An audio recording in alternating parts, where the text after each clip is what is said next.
Buenas, bienvenidos. You are back with the one and only La Voz. I am here with my co-host Juan. Hi there, everyone. And we are with the one and only J Pez. Okay, I'm gonna do it. Thank you, guys. Pez, you've done a lot for us. Mm-hmm. Well, especially for the community. A lot for the community. Yeah, you're right. Well, I think you could kick off with the beginning of your story, if you like. Yeah. Yeah. What, straight into the deep end? Yeah, You don't know my story. We You know how don't it fuck is, about yeah? here. I mean, we could explain what this podcast is about, but we've already done that. Yeah. And we kind of want people to kind of understand it straight off the bat, to be fair. To be honest, we want you here because we want people to know you, get to know who you are, what you're about and what you do, because what you do is, I think, very important. You're an activist within the community, to be completely honest. You're doing a lot to uplift the youth, which I don't think is something that's happening in society. So it's important to showcase that whenever it's done. So, all right, guys. Take it away for them. Yes. Okay. Boy, I don't even know where to start. You're not gonna have to give me a stay. What is your name? Where did you go? Cool. Okay. How long do you live here? I get you. Okay.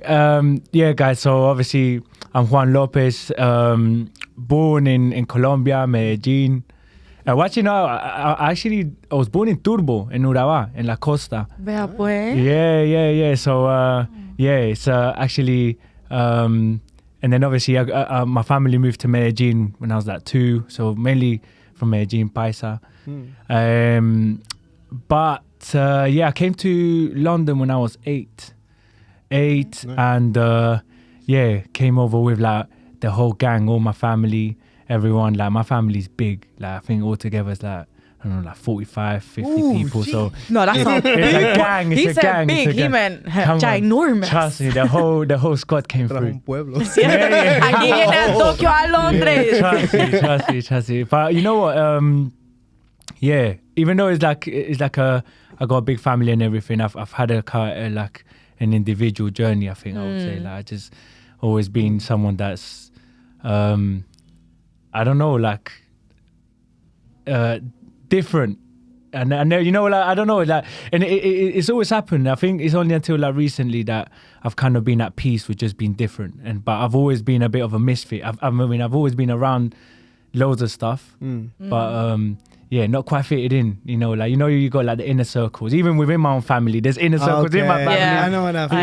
You know them ones in it. That's like the inner circle, the inner, and then like you're just kind of like you're there, and the same thing. And even just growing up, in the area, there was the inner circle, and I'm just kind of there, but not really part of that. No. And then everything I kind of lived through, just there's always the inner circle, but not really part of that. Where did you grow up when you came to London? Where did you guys? I've been in Tottenham the whole time.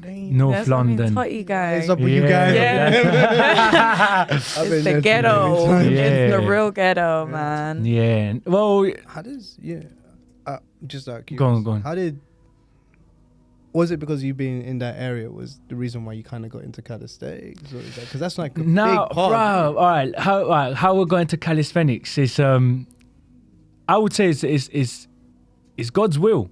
Yeah. And I would say it like that, and I'll be honest, because so like I grew up in Tottenham, and obviously, my dad didn't speak English, cleaner, as you know, like his standard, standard stories, la cosa normal, yeah, so cleaner and everything. So we grew up like low income, and I remember my dad, like, I never used to see him like when I was like a kid, and that, like the usual deal, like he'll leave at like 4 a.m, come back at 11 at night, and then he just would work all day, all the way through, and just to kind of like, keep us on the breadline, pay for roof over our head, food and all that, and I didn't know any better. But I think by the time I got to 13, I think you get to that age, innit, where you're just kind of like, you want to be your own person. Or I think it's more a case of like, your character starts coming through, like your personality starts to flourish, let's say, around them times of your life. I think it's because you become self-aware. At that age is when you become self-aware and you reach that level of like autonomy, almost like I want to be my own person. Yeah. And you know when you get to that age, you don't want to wear the trainers you get bought. Yeah. You want your own. You don't want the haircut your dad chooses you, that kind of stuff, or like I don't know, the dress or the jacket. You're I don't know building your how own it goes. self-identity, probably. But it's that I don't know if it's self-actualization, but it's definitely self-awareness. And I think by the time I got to that age, I was around 12, 13, and I realized that, it's well, like everyone's world starts becoming a little bit more self-aware. So people start watching what you wear, what you got, who you with, and all that. Yeah. And then all of a sudden I was like, whoa, okay, hold on a second. I realized like in the most respectful way possible, I was actually poor. So I was like, rah, all right. And I'm wearing like some like dead crap. I'm never going to try and hide it. My dad used to obviously, no, bless him, man. He's done it the best he can. But, compared to what everyone else is like in the blocks, sometimes people like, make comments and you start making you feel a type of way. And I was like thinking, I know it, man. I was like, I need to be trying to do something different. And I remember, sitting in school, I couldn't really speak English that well still. I never really done primary. So my first proper year in school was year 7, for some weird reason. But by the time I was there, I was like, couldn't really figure out what they were saying. I remember it was just like Chinese. I couldn't speak English properly, innit? So it's like they were just reeling off lessons, and I was just thinking, all right, cool. I'm just there, like. But when you don't engage, you just become naughty. And I just got that reputation for the naughty kid, and then troublemaker. Basically. But you know what it was? I just used to, for some reason, I've always got on with the jokers and the naughty guys. Always. And that's something I don't know why. Like my whole life, it's always just been like, like the guys that I just kind of like, yeah. Anyway. Maybe they're the misfits. You know how you were saying you've always felt like a misfit. Maybe that's what it is, you know. So I also feel like the jokers of the class, they're the jokers of the class por algo, you know. Yeah. Not that they're covering something, but it's like it's a way to express themselves. I think that's what it is. Yeah, I've never really given it much thought. But yeah, like obviously then around 13, I dropped out of school at 13 actually. Okay. Yeah. You know what it was? It was a combination of things. There was a thing is like there was a space of time. I remember there was a summer. It's that summer like building up to like year 8 or something like that.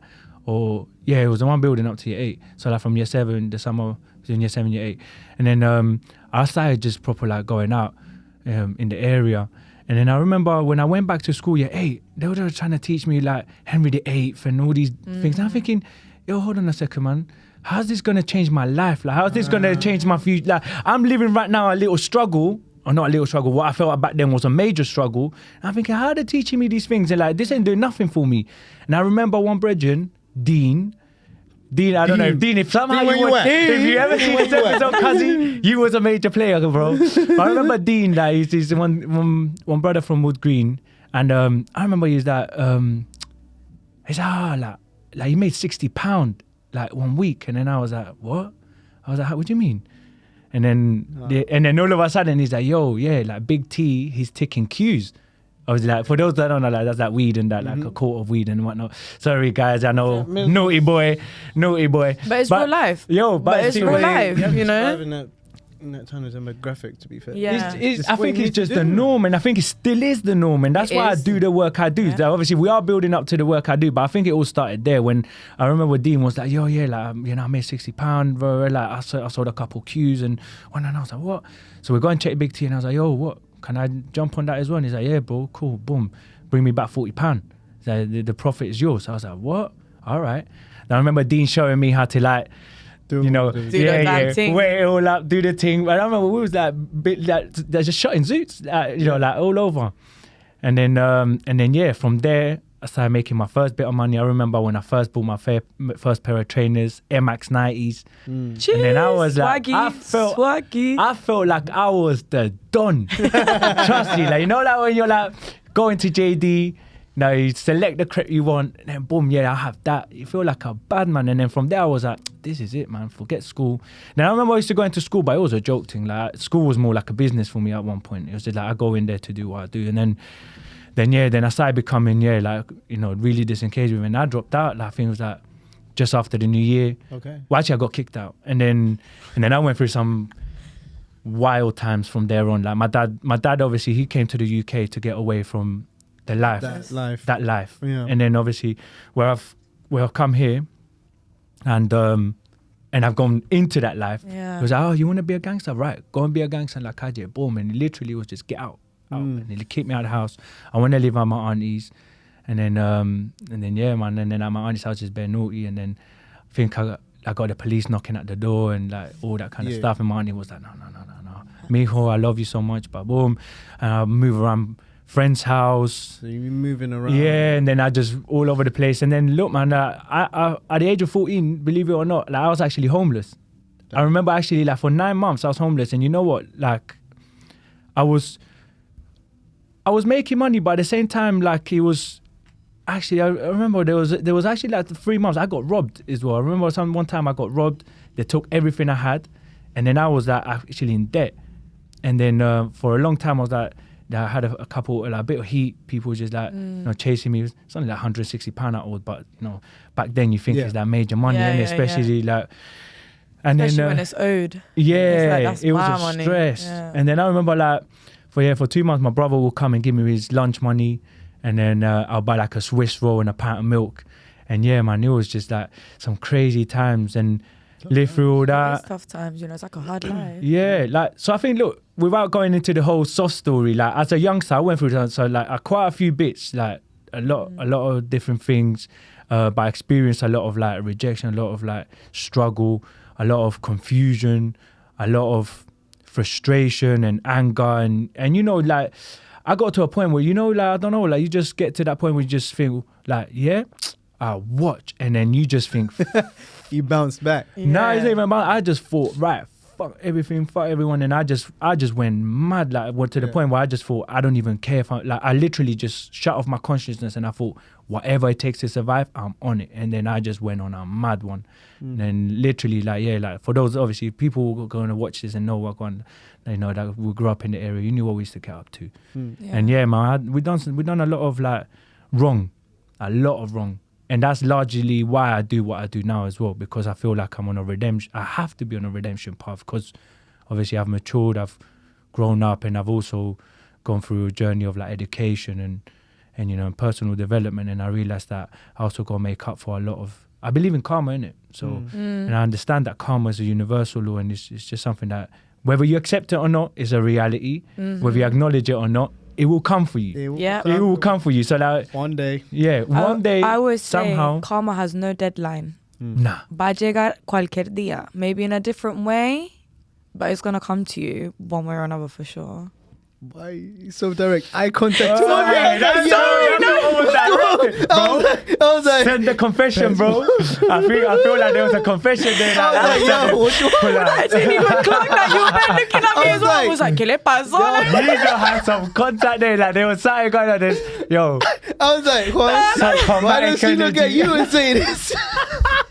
No, te lo juro, no tiene nada que ver. I was like, shit.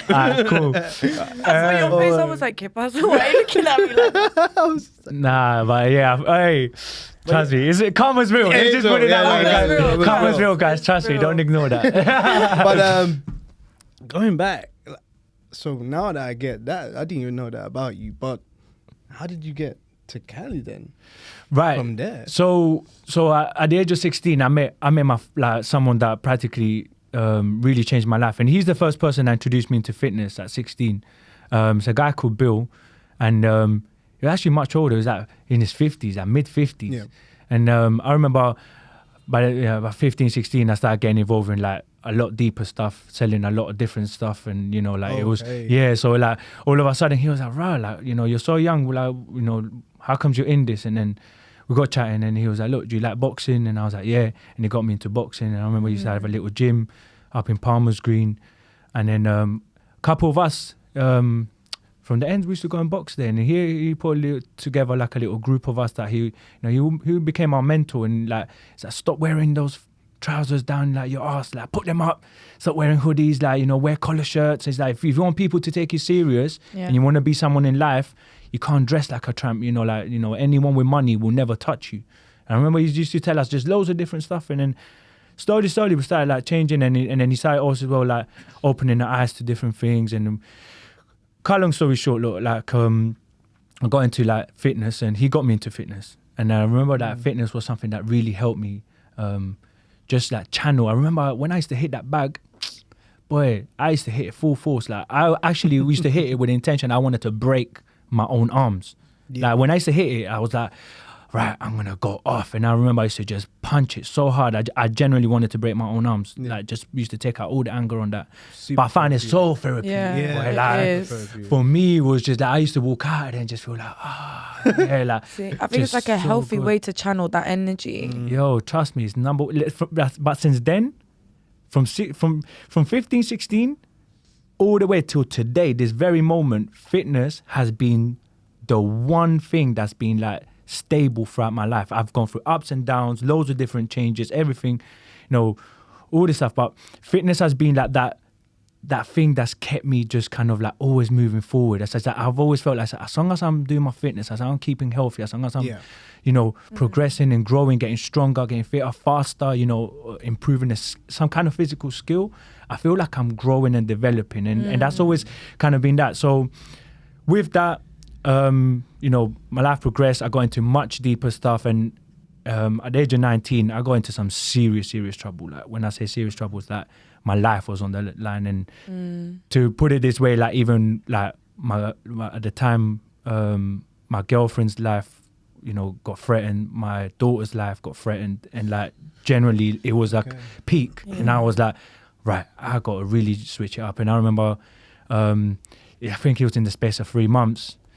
Like everything, like I got kidnapped, and then I got like proper like held up, and then like proper beat up and everything, and then I let go. Then they were like, right, you're paying it one way or the other, and I was like, okay. And then I started just being desperate, trying to like make up this money, and then I got arrested. I got caught with some clone cards, and then after that, like 2 weeks later, I got caught with like. Something else. Yeah, it was something else. And then I had court cases ongoing. My daughter was, just like about like 4-5 months at that time.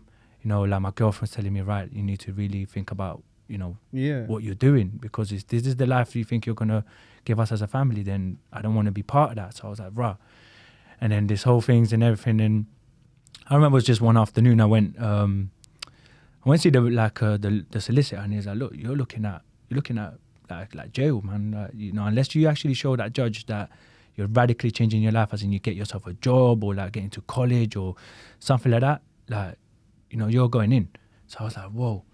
And I remember going that afternoon to my brother's house. My brother's younger, and then I was sitting there, and then he was just like, look, man, it's like, you're into like all this madness, like, like you're an active guy, you're into madness. And at that time in his house, I was hiding something in his house, like some heat. Okay. And then he was like, look what you got there. Look what you're involved now. He was like, look, just get yourself in the army, man. Go to the army. Like, it's like, them man will give you a rifle. You go fight the Taliban. Think about it. And none of these men are going to go get you there. No one's going to go into a battalion in the army to catch you. Fact. That's some smart answer. That's a good escape plan. No, my brother's... Your brother's... He's smart. He patterned you. Listen, He patterned you.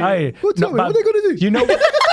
You have to. But the first time he told me, I almost slapped him because I was like, fool. I was like, army's a fed thing. I was like, never, bro. Like, I was like, you dumb. Like, I was like, that I will get. Yeah. Is that, imagine the man them found out. Yeah. The way I thought is like, imagine the man them, because don't forget I was like with the man them. But that's the out mentality road. though. When you mix in them circles, more time you think, what a man them gonna say, rather than what's best for me. Yeah. Like, what should I be doing for That's me? a fact. No, it's true. That's why I think it's so important Yeah. that you share your story, you know. Yeah, it's true, because I thought, what the man them gonna say? And I thought the man them found out I'm trying to like, they're just gonna think, oh, this guy's a snake, and then oh boy, like you just get bored up or something. I don't know. Like, I'm just thinking, obviously we're involved in stuff, so they're thinking if he's gonna flip, then boy, I was like, we got to catch snitches him. get stitches. Them Like that's ones. is un dicho for a reason. Yeah, come on, no, that's real. Yeah. So then I thought, rah, and then I remember the court was coming up, and then all this madness was it was hell. Yeah. The best way is that I remember I wouldn't even walk in the house. I lived in Dowsett Road in Bruce Grove in Tottenham. I remember I used to walk round the block 3 or 4 times and look at every car to make sure there were no feds around there, that to make sure there was no ops. I remember I used to just be so paro. I would even sit outside like on the corner of the road and watch the road for like 20 minutes before going in the house, because I was so shook. I was just scared, living in fear. Every time anywhere I would never walk on High Road. You will never see me on the high road. I will always walk back roads on my bicycle. All back roads is that it was just paranoia and fear at its most. It was just pure stress. So that's why I was like, it was just mad to the point where I was just like, I remember it was like, I think I was like about, like 2 weeks away from the court or something, and I thought, you know what, I got nothing to lose now.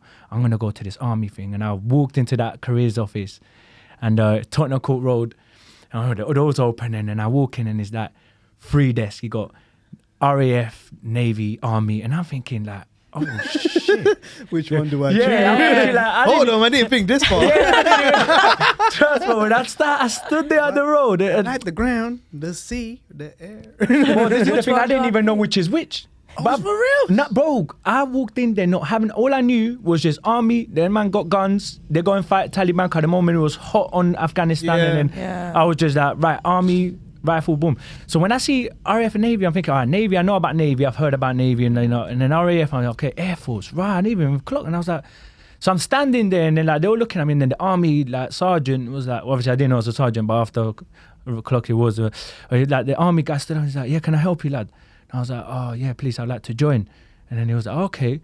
And then he's like, what role do you want to do? So I looked at him and I was like, I want to be a soldier. And they started busting up, and I was like, oh, this guy's violating. Like, would you? I was like, would you be? Because you know, imagine you're walking in there on a serious note now, and you're saying, I want to be a soldier, and they laugh at you. I'd be like, fuck this then. Bomb straight out. Because I thought I allow it. Like, and then he's like, all right, I'll make this easy for you. He's like, have you got qualification? I was like, no. He's like, have you got work experience? I was like, no. He's like, that's easy, boy, like front line. And I was like, right, man said front line. That's crazy. Hold on. So no education, no experience, and they put you front line. Yeah, because front line, you just literally... you don't need any requirements. You don't need nothing. You just need a body. That is so crazy. So for example, if you're going to be in the Navy, some engineering. Yeah, you need GCSEs. Same with the aviation as well. That's why frontline is quite easy to... Frontline is just literally... That's kind of but like... that's the maddest... That's the maddest position, I'm not going to lie, because you're literally... He said he wanted to be a soldier. Boy. Literally, like, he was not messing around. What? Continue this story, man. I didn't know anything about this. So I'm just like, yo, I'm here like... glued. Blood. No, seriously, me. he was at frontline, so I was like... I thought about it, and I thought, bro, fuck it, let's go. And then... and then I was like, how quick can I get in? He's like, chill. And he's like, you got to pass a couple tests first. Like, we got to make sure, like, physical, mental. Yeah. Well, you got to make sure you got no learning difficulties and no disabilities, that kind of stuff. So then he's like, right, listen, I'll book you in for the following week. Come and do a barb test. And I was like, barb test. Best believe I was almost illiterate because I never really done school. But I only done year 7 and half of year 8. So I didn't really know nothing. I remember it was like emergency. And for like the next 5 days, like my girl was like proper helping me with like, like, revising and showing me like things, because they give you a little heads up about what the test is and everything. So she's like, oh, like, and I'm revising like almost like elementary stuff, because it's so basic, it's nothing hard. But I was like really scared. I was thinking, if I fail this, I'm like, that's it, it's like game over. So, and then he's and he's like, can you run? And I was like, yeah. I was like, yeah. And he's like, oh yeah, because you need to run 1.5 miles in like 10.5 minutes. And I was like, yeah, I run that. And I remember I went out for a run. And I remember at the times that they weren't even Google Maps. So I tried to find this thing on the computers that map to try and figure out how long I needed, where I needed to run to and back to see if I could make it in 10.5 minutes. And I took 15, and I was like, oh wow. So then anyway, went and sat this test, passed it just about, come back, and he's like, right, I'm going to book you in for like selection, and that's where you go and do your recruitment test, and that's where you got to run 1.5 miles. You got to do like these like team tasks to make sure that you can engage with people and etc. and communicate and retain information and all this stuff. Anyway, past that, and then like literally 2 months after, I found myself at the gate in the infantry training centre up in North Yorkshire, and how long were you there for? In the infantry training centre. So it's actually, training is 6 months. So basic training and infantry training is all 6 months. But bro, I had a ride of a lifetime there, because I was the total opposite of what they wanted me to be. So when you walk there day one, obviously they're trying to instill like that discipline, respect, integrity, like honesty. Real stuff. Like drill sergeant. Bro, my first experience, see my girl, I've been with her since I was like, what, 17, Yeah. 16, 17, and I'm still with her. She's my wife now, obviously. Like, so we've been together a long time. Yeah. But she was like, I remember I was just gonna go like raggle, just like, you know, like just jeans and trainers and like, you know. And I'm thinking, yeah, I'll wear a little like polo shirt. And she's like, no, like dress smart, like wear shoes and everything. So I remember turning up at the station, there's like Darlington up there. And then there's like loads of us obviously come off the train, like loads of recruits obviously coming from all over the UK. And we stepped outside the station. We're all there with our bags. I had my ironing board, my bag. It was mad, innit? Hey. So then this bus pulls up, boom, and then like this big guy, like some big guy steps out, like army uniform, boom, and he's like, all right, you guys are all here for like, course, blah, blah, blah, blah. And we're all like, oh, yes. And then he's like, all right. And then he looked, and then he was like, right, you. And he started pointing at all the guys that were dressed smart. He's like, you don't move to the side. So we're like, step to the side. And he's like, all right, the rest of you lot, get down and start doing press-ups. There and then. And I was like thinking, oh, what I got myself into? God, please help me. Like, I was thinking, like, no, wait. And then he was like, he's like, if this is the first impression, you're not going to have a hard time. And he just started thrashing them there and then. I was thinking, Rob, one, thank you, babe. She literally just spent. You see that? Listen to your woman. Trust me, that's. Your woman knows what going. Trust me. No. Big facts. Honestly, trust me. Like, the one thing I've learned to do is to listen to my girl. Honestly, like, even now. You, man. Take note. No. That's a serious pattern. I'm not even lying. Take note, fam. That's a serious You pattern. see things you can't see. And we feel things your man can't feel. That. Real shit out here. I'm telling The you. feeling, you know, she's my soundboard. Like my chick, I always say, babe, this is what's going on. Boom, boom, boom, boom, boom. What do you feel? And then whatever she tells me, I'll heavily consider. Like that'll be like, okay, cool. If she's feeling this way and that's her general gut, all right, I'll definitely bear that in mind. Obviously, there's other factors. Even now, with what I do, business and just in general in the world I live in now, now I've learned to consult. Before I used to go always against what she used to tell me, and it always never worked out. Mm-hmm. It's serious. I always learned the hard way. If you want to avoid the I told you so. If you want to avoid that. Listen to your girl. There you go. Nah, but yeah, on that one occasion I did listen, it paid off. But training, it was hard, man, because so even now when I think about it, they say I had no discipline and no respect, and I used to get punished like daily. Like, you know, they used to make me stand in the rain for 2 hours. So they made me run up and down hills until I will throw up. Or like, listen, the punishments that they come up with in the army, like you see when you see them films and they make you do all that, it's real. That's just crazy to me, sometimes like they never happened to me because thank God I've always been like a tidy person and I enjoy being clean and tidy. So my locker was always spot on. But them man that were nasty and dirty and like, you know, messy, them man will come, the corporals will come into the room, like do locker inspection, room inspections, all that stuff, like, you know, 1-2 times a week. And then they will find like practically like your locker's got to be symmetrical, and they've got even a picture on your dorm of how your locker should look. Wow, and even the socks, you see the way you fold your socks? rolled a certain way. It has to have a smiley face. Your socks? Taking the piss. No. You don't think it's a joke. If I had socks here right now, I would actually show you how you fold a sock so it's got a smiley face. But practically it's that you get the 2 socks flat. You roll them, and then at the end, you kind of fold one into the other, and then there's a little crease of how you hold it, and it looks like a smiley face. And all your 3 socks have to be facing up with the smiley face all next to each other, like smiley, smiley, smiley. And if you don't get it, listen, there was some crazy stuff that these don't, but it's just the level of detail, the level of discipline. They're trying to still, at first I thought, these are mocking it, like what? And obviously, I used to just think they're taking the piss. I never used to understand the actual real, you know, training behind, you know, more so like on a deeper level, what they were trying to really do. But anyway, then man, they would just grab the entire contents of the locker and throw it out the window, send another recruit down and go and trample on all his clothes on the mud. Yeah, like jump on it, and they'll be from out the window. You have to watch that Trash it more. Keep going, march on it, mark time. And they'll make them march on the other man's clothes in the mud. And they'll be like 6 o'clock in the morning, you got locker inspection again. Bearing in mind, this will be like at night time. So you got 6 hours to get your shit together and cleaned, dry. Well, from 10 at night through to 6 in the morning, you're in the laundry room, washing your clothes, cleaning everything out, putting it in the dryer, ironing everything. So you're not sleeping that day. Bearing in mind next day is training. So and then training ain't easy. Training is like they're running you up and down the whole day. You're in lessons. You're out in the field. That's crazy. How long were you there for? In the army altogether, 9.5 years. That was not the plan. That was not the plan. Bro, that's a long time. That was not the plan. Yeah. My plan was this. I thought I'll go in minimal time, 3 years, hand in my notice, bang 4, I'm out. By then everything would have cooled off. I should be back. Boom.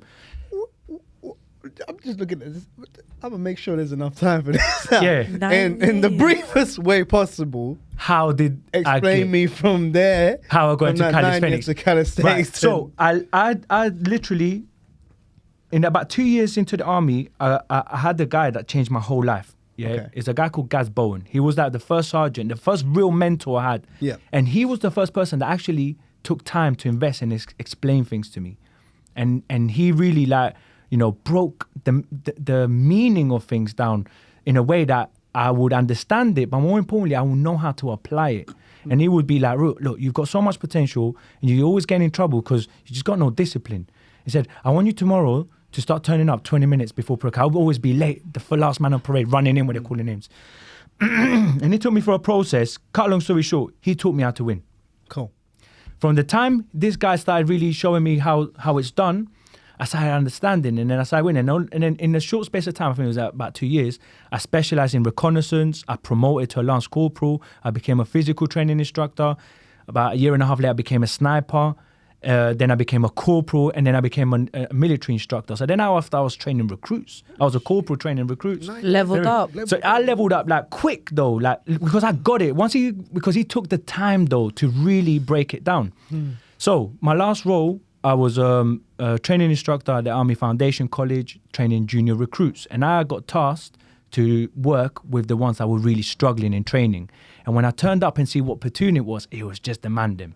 It was literally all the man them, like man just from different parts of the UK, but it was the man from Road. Yeah. And I was like, you man.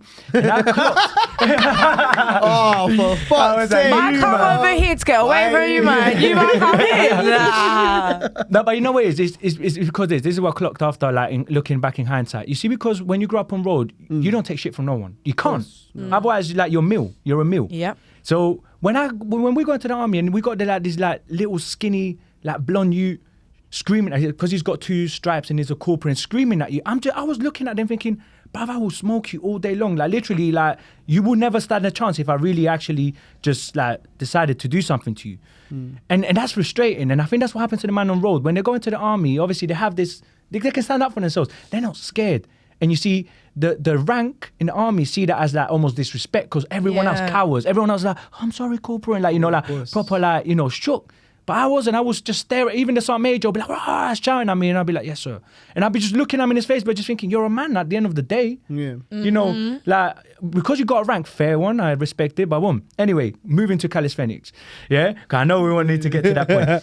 The whole point is that experience training with the guys really opened my eyes to what mentoring really is all about. Yeah? And then I got out. And then the work I really wanted to get into was working with young people from the area. And I wanted to show them how to win, same way I got shown a few years back by that sergeant. And then I opened up an alternative provision. It was called Military Preparation College. It was about preparing young people that want to go into the forces, but they didn't have the standard or couldn't meet the entry criteria. Done that. But then it was it got took over by this company and they just wanted to turn it into a sausage factory and just pump all the kids into the military. Shit. But that went against my values because I thought my work was more about empowering them to make the right decisions. And I felt if the military wasn't the right thing for them, I would say, all right, cool. So what do you want to do? And I will help them find a different pathway. And then it got a little bit techie. And then this is where I started really then learning about spirituality at this point. Because, I saw their struggles and everything. I thought, I started educating myself so I was better able to explain, deeper concepts about life to these guys I was working with that just the basic things that I had learned in the army just couldn't do the job. And then that's when I started applying those things. And you know what? Cut a long story short, I generally started saying, I want to start being able to do the work I love doing. I want to be able to find something that allows me to do what I'm really passionate about, what, you know, allows me to do fitness, allows me to, you know, change these guys' lives, allows me to, and I started visualizing. And out of the blue, the Still Warriors came about. And this is a charity that they collect knives, they melt them, and they build out calisthenic parks. And that's how calisthenics came about. Okay. You get it? You were part of that at the time. Yeah, so they had built these free parks across London, but they couldn't figure out how to get people to them. The people that built them, they're like wealthy people. They're not from the community, and they couldn't figure out how to communicate or connect with the community and get young kids to train at park. And then obviously I met the founder of it in a seminar, some public speaking seminar that I went to, and he went to, and he told me about Still Warriors. I told him about the work I do with young people. And then like a few months later, he got in touch and he's like, listen, look, I'm wondering if you're interested in coming. I was like, hell yeah. Because I saw it as like an open opportunity. Yeah. I wasn't kind of like fixed just with anyone that had a remote interest in the military. All of a sudden, it was just open, just fitness, calisthenics. Yeah. And then when I first got into the community, you know, I didn't know no one. And, you know, it's funny because the other day I actually started looking back through my stories of how it all started, like the calisthenic journey. And I actually put a highlight on my Instagram saying how it all began. And it's the very first time I went to a bar park. And I just called up a couple of the youngers I know from the ends. And I was like, oh, yo, you might want to like hit a little session and everything. They're like, yeah, come through. It was just 6 of us. I remember we started training. And then we would train, and then I would chat to them in between that. And then, you know, like, yo, bro, so what are you thinking? And, you know, And then next week it was 9. The following week was 16. The following, and then I remember within a month we had like 25. Like 2 months later, it was like almost 53. That's amazing. And it was just like this big squad. And I was like, rah. So I started moving around London, meeting loads of different people. And you know what? Everyone I met throughout the journey just showed me love. You know, like it was just it's practically the most positive and loving community I've ever been part of. And this is the first time, I remember I told you I've always been a misfit. This is the first time I've never felt like a misfit. I felt like I found home. And then I just fell in love with it, bro. Like, and literally like from there I was like, yeah, all right. You know what? And I started thinking, right, and I started listening. I said, right, how do I now bring value to the community? How can I do my best as me as a single person? You know, not relying on anyone, because I know, you know, everyone does what they want to do, the power of free will. How do I, though, as a human being, bring value to my community? This community that I love is showing me love. It's giving me purpose. It's giving me, you know, so much. And then I started thinking, and then I started building this vision whilst I was at Still Warriors. All right, we can really build this, that. And I started really like trying to make things work. But I didn't fit with the agenda that the decision makers at Still Warriors had. And then earlier this year, we got to a point where it was a little bit, you know, there was a bit of conflict of visions. And then now I got given the news, we've run out of funds, we've got to let you go. And then I honestly, I went through a bit of depression earlier in the year. From March to about June, I had some severe like mental health like issues. Like I was in severe depression because I felt like I couldn't understand, and I almost would speak to the universe and be like, you know, I'm trying to do something good from a place of heart, and I know I can look at you straight in the face, straight in the eye, you know, from a place of heart, you know I'm trying to do something good. Why are you blocking me? And I just couldn't understand it. I just like, why are you blocking me? Why are you making these people stop me from doing the work that I know I must do, like fulfill my purpose? And then I just couldn't get it. Like for me, it was so frustrating. And then I remember one friend, she was like, look, you need to, I think I've just read this book called Letting Go. Yeah, The Pathway to Surrender. You need to read it. Because I remember I was talking to her and I was like seriously just troubled. And I read it. And I read that book. I highly recommend anyone that does listening, Letting Go, Pathway to Surrender. Literally, that's the antidote to mental health. Yeah? Don't take those drugs that they give you, them antidepressants, them anti-anxiety things. Yeah. They're opiates. Yeah. They're made of heroin. They're designed to dope out your brain. And I'm looking at the camera because anyone going on with mental health, do not take those medicines. I'm telling you now, they are not designed to help you. Yeah? It's an opiate. Do your research, seriously. Yeah? The real like cure for mental health, yeah, is getting in touch with your spirit, with your internal self, yeah, and actually connecting and feeling the sensations where the tension is in your body and breathing into it. Yeah, and connecting with it and understanding why that's there. That's the cure. Yeah. And I really, if anyone takes away anything from this whole chat, that is it. Because honestly, when I clocked that, it freed me. Honestly, I freed myself, and I thought, you know what? Fine. If it's not working this way through Still Warriors, I get it. You know, they don't see my vision, so I'm going to go and do my own. And I started chatting to all loads of people, and I said, yo, listen, I want to create this, I want to create that. And I started chatting to everyone. And then my friend Christian came about, and he was like, bro, I believe in what you're saying. Look, I'll introduce you to one friend. He knows how to like set up businesses, launch like, you know, brands. I said, he introduced me to Alexis. Then Alexis was like, oh yeah, I love the concept of the idea. I gave him the name of the business, Coliseum. And he was like, what? He was like, that sounds dope. He's like, listen, it's a portmanteau between calisthenics and the Coliseum. Cali, It's true. Coliseum. Marina base. And when you blend the two, he's like, that's powerful. It is. And then he goes, and when I told him the real vision behind it, what we want to do, and the real vision is this, guys. The real vision is I want to generally create a calisthenic movement, yeah, that where we build the infrastructure. So we actually now have contracts to build bar parks up and down the UK. And I'm speaking with loads of local authorities so that people can have access to the bars to do the actual sport. Then we want to activate those bars through community initiatives where we put on free fitness sessions for anyone and everyone in the community. Then we want to also do youth intervention programs focused on teaching young people how to achieve goals. Yeah. And we've developed a program based on 7 key principles I learned in the army. And that's all about using fitness as a vehicle to teach young people how to achieve goals. Now, why is that so important? When I was young and I used to think about my real dream, and I went through a period where I wanted to be a footballer, but I just seen it impossible, innit? Yeah. Sometimes when you're young and you look, especially a lot of the guys I chat to, and listen, this is one thing I happen. All the men that are there shotting, doing their thing, on road, grinding, I chat to them. I don't judge them. I was one of them. Yeah. And I said to them, bro, cool. You know, you do what you do. But I ain't no one to judge, bro. You got to do what you got to do, innit? I said, but yo, listen, where's the real like win out of all of this? No, bro, unanimously. Bro, I'm going to stack enough P to go legit. Who's ever heard that before? I've had that every time. Everyone. Yeah, I'm going to stack enough P to go legit. And I'm like, okay, cool, bro. They make movies out of it. Yeah, and then I'm like, exactly. that's fine. And then I just say, right, when you go legit, what are you looking to get into? And that's when the passion comes out. Bro, I will set this up. Bro, I will run this. Boom, boom, boom, boom. And then I'm like, okay, so that's what you really love doing. That's what you would rather be doing. That's the real aspiration. But why don't you do it now? Blood. Nah, man, it's like at the moment it's impossible. Always. So then I started seeing that trend and I thought, okay. But then you know what happens? You see the first time I done calisthenics, when I saw them doing the madness, I was like, bro, that's impossible.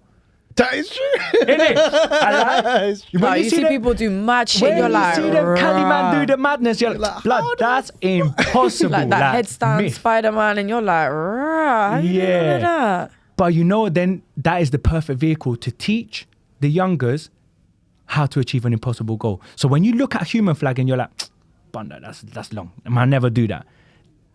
It's the same way you see that aspiration. You know, where it's a footballer, a rapper, an engineer, a doctor, a priest, I don't know, whatever the aspiration is.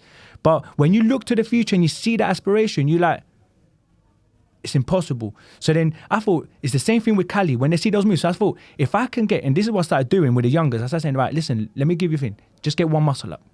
You know, when you pull up, boom, over the bar, they're like, no, listen, get one muscle up. I'm going to teach you, I'm going to give you the steps how to get to muscle up. I'm going to teach you 7 key principles that is going to help you apply yourself and see through on the go, because that's the hardest thing to do. And they're like, all right. So working with them, boom, boom, boom, boom, showing them define success, manage your mind, get on track, apply your strengths, stay on track, spot the stumbling blocks, maintain momentum all the way through till you get it. And that literally, those are the 7 key principles that the army uses to achieve every mission. Listen, the British Army goes around the world and it does what it does, and it's done it for, listen, through the history. Why? Because they mastered that 7 things. But what they didn't realize is they let one of us in, and I clocked it. You get me? I clocked it. So I was like, I see why they just go and, you know, Conquer. they run the whole thing because Yeah. it is what it is. So now I'm thinking, all right, cool. So I now know how to do this. I'm now applying it to my life, and that's why almost every goal I've ever set myself now, I've achieved. Like, you know, I said, I want to drive an Audi out of a showroom. I've driven an Audi out of a showroom. I want to buy a house. I've bought a house. I want to be free to do what I love, like a job, and get paid stupid money just to do like what I love doing. I had that job. the universe had different, a different purpose. And now I said, right, I want to build a platform for my community that generally provides real opportunities, that generally changes lives, that, does meaningful work, and it's not about profits, it's not about agendas and all this stuff that most businesses and other people have. It's generally about people, and I'm building it. And that's the thing, is that with Coliseum, we're going to build infrastructure, we're going to empower people, but realistically, it's about the platform. I want to turn Calisthenics into something like that the youngers can look to and be like, I can blow with this. That's what I want. I want all the man them that are part of Coliseum. I want you lot on billboards. I want the man them to be up there, like on TV. Nike adverts. Puma, Adidas, Gymshark, ambassadors. I want the man them to be endorsed and sponsored. I want to turn this into. Listen, this is my question. Every other athlete across every other sport, football, basketball, tennis, skaters, all that, they don't struggle to get sponsorship. That's if true. Anything, they got all these brands lined up, so true, waiting to be the next sponsor for that, for them, man. And I'm just thinking, hold on a second. So why are the Cali man not getting that same treatment? Why are the man them not getting the same opportunities? And when I started doing the digging around, talking, I've spoken to Nike, to Gymshark, to Red Bull, to Vivo, to all these different brands. And they're just telling me, look, the thing is, there isn't really a platform that, think about it. Football's got FIFA. Basketball's got NBA. Boxing has got, the federations and whatnot. Yeah. What's Cali got? Yeah, it's true. Coliseum now. It's got Coliseum. Come on. Coliseum. So that's what it is. So for me, my real mission is to turn this into something that the man from Row, look, when you see man from Row, look, if you speak to all the youngers, your 7s, your 8s, your 9s, yeah? And you say, what you want to do? But I want to be a baller, a basketballer, a boxer, a rapper. Yeah? Why? Because society paints that as that's success. Yeah. When you see the footballer on a Lambo, when you see Anthony Joshua on a private jet, when you see a rapper with a £50,000 chain, man, them are like, yeah, that's me. I want that. I'm going to run for that. But then when they start the process and they think, actually, it's a 1 in a million shot, then that's when they're like, yeah, that's a myth. Innit? And then after that, what happens? Then when they realize that, they're like, all right, what's the most realistic way for me to actually make money and, Yeah. But when you step out of the doorstep, who's got the Merc in your block? Mm-hmm. Who's got the £300 or £400 or £600, Balenciagas and all that? The trappers. Come on, the man on road. So you get me? So then all of a sudden you're like, yeah, that's easy. And then when you go and chat to them, yo, brother, how can I jump it? Yeah, bro, go and run this for me up in Nottingham. And then, quick 2 bag for you. What? Of course they're going to do. It's easy, run that, quick money. Run that. And then that's why the man them get caught up in the whole thing. Yeah. You see what I'm saying? So, whereas with Calisthenics, if they see it and they say, okay, what? Cali, man? What? Driving a Lambo or driving da-da-da-da? And then they think, with Cali, you ain't got to pay £300 to be part of no football academy. No. True. You ain't got to pay for no boxing gym weekly or monthly membership. You ain't got to, pay for your tennis coach that costs you £5. Yeah. You know what I'm saying? Cali, you just need a bar and the floor. Yeah. And you're good to go. Run, bruv, jump on that, bang it, work hard, develop yourself, level up, get to that required skill. And then this is why I'm going to work hard at. Listen, it's not going to happen over the next year. I know it's a 5 to 10 year journey. I'm ready though. You're already on the journey. You're already on the journey. But this is literally why. Why? The real reason is because I know what the struggle is. No one can ever tell me or try and sell me this book reasons why, young people this, young people. Nah, don't chat shit to me. I was a young person and I've lived through it. I know the motives. I know the mindset. I know from my lived experience. So don't chat shit to me. And I see the youngers now and I chat to them and they're telling me the same thing I was thinking. So I'm thinking nothing ain't changed. It's the same thing. Yeah. All I got to do now is just build a platform that they can see, I can blow with that. I don't even, boom, the bar's there. Dun, connect the dots. Yeah, let me run with that. Yeah. And then, listen, all right, it's not going to save everyone. Of course, listen, the game is always going to be there. That is never going to be stopped. But I know through Calisthenics, through Coliseum, at least, several thousand, and my dream is several million young people across the world will not go into crime, will not go into the struggle, will not go into that life of pain and suffering. Yep. Because Calisthenics will give them an opportunity. So I see it with that. Damn. Nah, this was a very inspiring conversation. I'm not gonna lie, I admire you. No, I really do. I feel like you are an inspiration to a lot of young people. That's why I thought it was so important to have you here on this podcast. No, it's really important because, like you said, like when you were talking about, for example, like it didn't go well with the other business, and I think they didn't come from where you came from. You have the experience. You can connect with these people. So for a reason, it probably didn't work out because you do have some sort of higher purpose. In essence, you know, because it's like the fact that you even want to change not one life but thousands and millions. It's like people don't go out their doorstep with that mindset. People don't go like, that's my goal, you know. And I think that's really important. And I feel like you're showing you can change your life. You can literally, there are options. So I get it. People, when you come from struggle, you don't see another option because you don't know anything else. So you're like, this is all I've got and this is all I can do. But it's like, no, you can do more. You know, like there's so much more that you can do with your life. So thank you for coming today. No, thank you guys. Listen, I'm just grateful that obviously you guys invite me, thought of me even to come. Of course. You know, I'm always just looking to add value, guys. And like, you know, from day one, I've done, you know, anyone else time I speak to anyone, like my philosophy is like, you know, I wake up every day and I just think, you know, as long as I add value to someone's life, you know, and I can go bed a happy man. And, you know, whether it's, you know, my friends, whether it's my family, my daughters, my wife, my brothers, you guys, anyone, as long as I can bring some value and like, you know, whether it's inspiring someone or generally helping someone physically or mentally or something, but serious, the mental thing, guys, trust me. I feel like we need to get him back for a mental health tour, you know what I'm saying? Could you drop some gems? Honestly. Yeah. You left me out words. To be fair, I didn't know your story. We've been working together for this long, for quite a while now, and I was like, oh, what for real? Yeah. That was just I knew you on. went to the military because when I first met you, you had shown me the 7 steps. And you told me I'd gone to the military, and I was like, because which to me, you know, like, I think of like army training, like you really can strip someone of like their whole humanity, like their whole empathy, like you strip them of who they are, and to see you come out on the other end and it's like, if anything, you're more in touch with who you are. I think it's it can go both ways. I'm not gonna lie. I know a lot of guys that are on the other side of the flip coin, but I just believe God has blessed me, and you know, and He continues to bless me. So it's only right that I do something with those blessings, and you know, and do right by karma, really. And that's what I'm saying. It comes down to the karma, innit? It does. Trust very true. me. Well, damn. Thank you so much for coming. Thank you guys, man. This has been dope. Thank you. Well, I'm gonna sign off here because this is just the right amount of time. We hit it in the head as it was, isn't it? This has been La Voz with Karina. Cheers. Juan Pez. What's your socials, man? Where they can find you? Yeah, so it's J1__Pez. For Coliseum. And Coliseum is at _Coliseum_.